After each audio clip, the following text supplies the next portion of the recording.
Yo, girl, I'm just laying here thinking about do I actually have anything to report on or to say?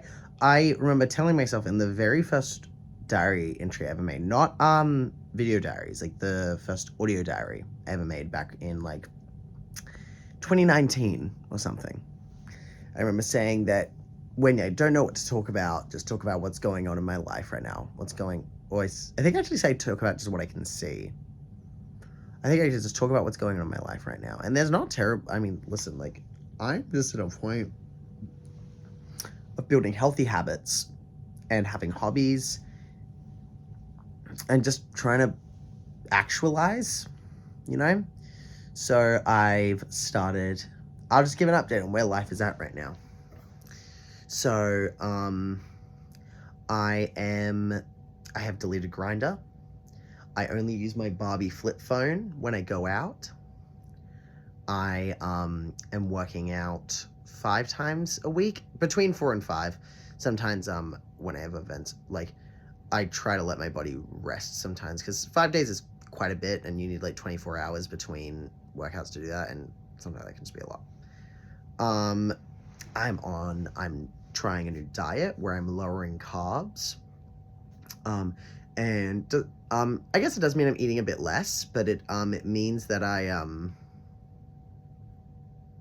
that's actually probably something that's worth talking about. So, in the throes of a new diet, it opens up a new conversation around, it always just opens up a conversation about weight, what are your goals? Because every time I tell people that I'm on a diet, they're like, why? You're skinny mini. And I'm like, I appreciate that people say that. I do. I think I still have some fat and everything on me, and that's totally fine. At least it feels to me, and listen, this might be cope, this might be just what a drug addict says, that they're finding a healthy balance of using drugs. But I do genuinely feel like I'm very happy with my body at this time. I'm not I feel very happy most days about it. But there's just something I want to push forward. And it sounds realistic, but I'm also trying to work on not being ashamed of my delusions. I just want to try get shredded. I want to try have a crazy bod. And, if not just for a little bit of time, I just want to try it. Because at this point in my life, while I'm young and my body's the most malleable, this is the time of my life where it's going to be easiest to do that. So I've started a low-carb diet to try and achieve ketosis, which, for people who don't know, that's when your body starts burning fat instead of sugars once your carbs get to a certain level, your daily carb consumption gets to a certain deficit. So I'm trying to keep myself beneath 50 grams of carbs a day, and that's been through substitution. So I'm not taking away food as much. I am halving servings when it's coming to my work lunch. To be fair though, that work lunch is a bit too big for me anyway. I've always dreamed of saying that. But I'm subbing out my regular rice for cauliflower rice now. I'm subbing out my noodles in my pasta for zucchini noodles. I'm lowering my chickpea amount in my work lunch. I'm using tempeh, the fermented beans, or whatever the fuck they are. The beans and tofu instead of my falafel. And I've changed my beef patties in my fake meat patties in my burgers that I usually eat. So we're making change and things like that. I'm not gonna lie, it is a bit of a struggle. This is my first week doing it. And I allow myself a cheat meal a week, not a cheat day, just a cheat meal, because a cheat day can really put you behind. So a cheat meal, probably, let's say, with the amount of carbs I'm reducing by, I could be, I'm saving, I'm stopping myself from, I'm taking away, 300 grams of carbs. And then, on my cheat meal, maybe there's, 100 grams of carbs, maybe not even that. So, the deficit, there is definitely, a net loss there, which is good. But what I wanted to talk about is finding the meat, right now, it does leave you in a spot where, when in those moments where I feel particularly miserable about not eating, not about not eating, but just like about eating healthy and stopping myself from eating like the things that I want to indulge in, it's hard to sometimes convince yourself that you're not just like depriving yourself. And that can be scary, because that's when you can get back into like eating disorder territory. And we dabbled with that.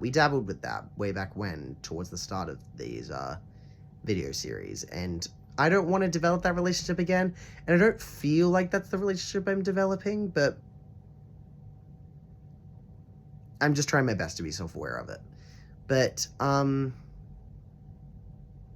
yeah, I just want to be, like, aware of that kind of thing, because I was talking about, to people and friends that, like, I used to do, like, something called the weekend binge, as I discovered it's called. It's like when you eat well, low calories, keep your diet very healthy on weekdays, and then on weekends you allow yourself to go crazy. And when I found out, that actually creates a really unhealthy dichotomy in relation to diet, because it kind of it treats like it's like a cheating mentality. It's like a thing of like it makes you feel that indulging means cheating and that you should feel bad about yourself. That's one. It also leads you to demonize your relationship between health and indulgences, that they can't work together. It's like they have to be like separate ordeals. It increases like it's also just like binging is never really like a healthy ideal to indulge in, because you want to be able to have a controlled, balanced relationship with food, and it doesn't really help you with that. So I am just fuck me. I hate holding the camera with this hand. Okay.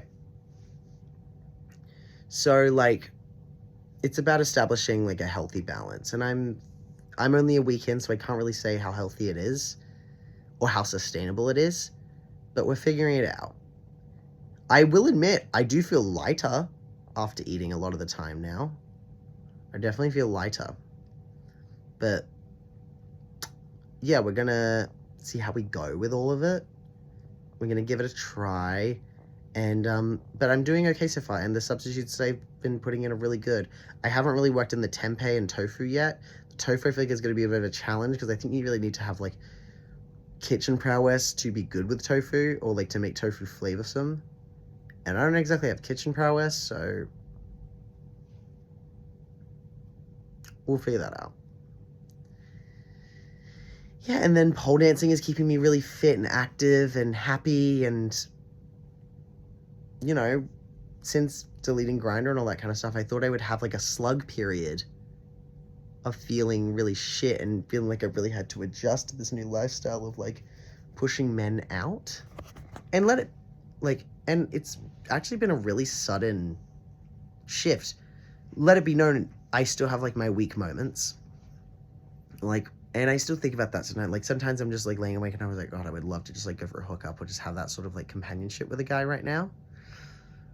But at the end of the day, that wouldn't be about me actually wanting to share in somebody's company for like them. It would literally just be for me not feeling alone, and that's not really, it's not good for me. It's not good for that person that I'd be spending time with, frankly.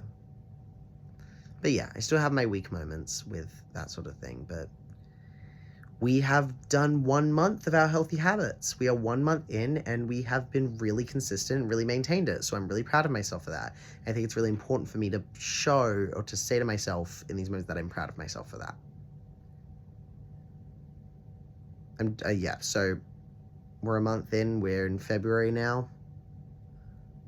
I attended all my pole classes. Well, technically, like, I did miss one today, but I'm doing a makeup lesson for that one tomorrow, so I attended all my pole classes. I stuck to my workout schedule. I hung out with friends. I drank only 2 times this month. I wanted to make it once, but 2 times this month, I don't think that's that bad. I've been working a bunch, making a good amount of money. I've got a job interview coming up. I've started writing for a new little mini-series. I've put out emails to agents to hopefully get signed. With scenes that I wrote myself. And anything else of note so far? Not particularly. I've started to dress more effeminately. I feel like I'm more like myself. I've started doing my brows every day now, like on the days they're not done. Yeah, so I feel good. January has felt good. It's been an adjustment, but I felt good. So giving that update in a certain way.